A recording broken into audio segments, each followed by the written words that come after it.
bois qui est relativement lourde, avec une très longue tige métallique au bout de laquelle on a une pointe. Ici une pointe pyramidale, là-bas une pointe en forme de pointe de harpon, et là-bas un pylône particulier puisqu'il a un crochet sur le côté de la tige métallique. À l'autre bout de la hampe, on a une férule métallique pointue.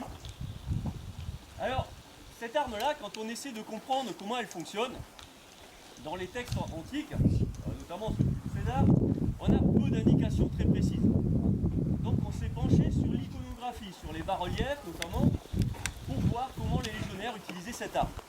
Et sur un bas-relief qu'on connaît très bien, celui de l'Arc de Triomphe d'Orange, on voit des légionnaires qui arment leur pilat de cette façon.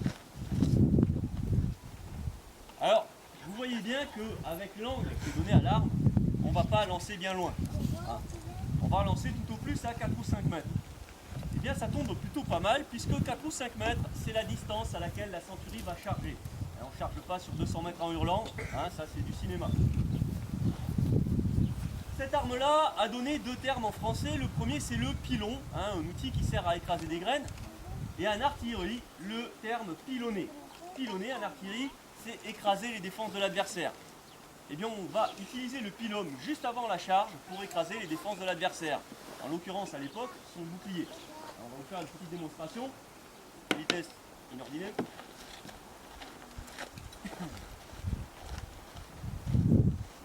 Alors, on va mettre une petite troupe de Gaulois face à notre centurie. Et juste avant de charger, on fait remonter les pilas de l'arrière. Pas tout le temps à l'avant, on les fait remonter que quand on en a besoin. Ça prend quelques secondes. Là, à l'ordre du centurion, on va armer, une petite styliste. Et quand le centurion va donner l'ordre, juste avant la charge, on va lancer. Là, le pylône va se planter, soit dans le Gaulois, et on a gagné, soit dans le bouclier, et on a gagné aussi, puisque là, son bouclier est inutilisable. Il se retrouve avec un grand bras de levier dedans. S'il essaie d'avancer, vous voyez que la férule se plante dans le sol. Il est un peu bloqué, mais de toute façon, si on a lancé, c'est qu'on va charger tout de suite, il n'aura pas le temps de réagir. Imaginons qu'il soit un petit peu plus proche. Là, on va pouvoir garder l'arme en main.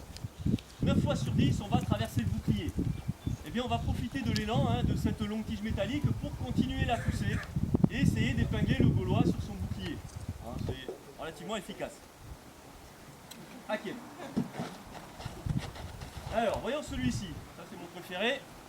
Avec ce crochet, eh bien, on va pouvoir venir crocheter le bouclier de l'adversaire, tirer pour sa garde et pousser pour le planter derrière. C'est super efficace. Mais on peut projeter tout ce qu'on peut trouver. La cheville, l'épaule, le cou, pour déséquilibrer l'adversaire, pour l'attirer vers soi, pour pouvoir le percuter avec son bouclier par exemple.